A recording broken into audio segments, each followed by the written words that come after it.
Bandonà. Giovedì sera un autista di ATVO è stato aggredito da 3 minorenni mentre era in servizio. Per lui 5 giorni di prognosi, i 3, già noti alle forze dell'ordine, sono stati denunciati.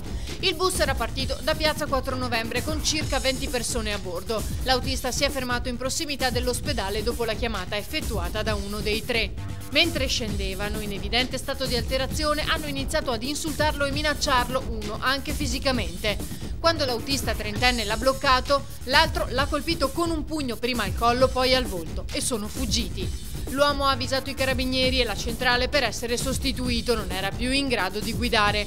Solidarietà assoluta all'autista è stato il primo commento del presidente di ATVO. Sono persone note alle forze dell'ordine, continua, e nonostante questo continuano liberamente a comportarsi in questo modo. Tessera. Apprensione all'aeroporto quando un pilota è stato colto da malore in cabina, chiedendo aiuto al suo collega. Subito è scattato il protocollo di sicurezza. Vicino alla pista d'atterraggio sono giunti i vigili del fuoco e i sanitari del 118. L'aereo è atterrato senza problemi e i medici sono saliti a bordo per prendersi cura del pilota, che nel frattempo aveva ripreso conoscenza. È stato portato all'ospedale in osservazione. Venezia. Continuano le indagini sulla morte di Sebastiano Magnanini, il 46enne trovato senza vita a Londra.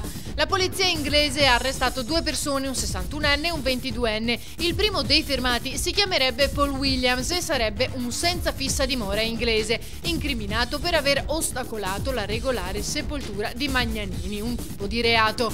Intanto Scotland Yard ha confermato che l'autopsia non ha ancora stabilito le cause della morte del 46enne.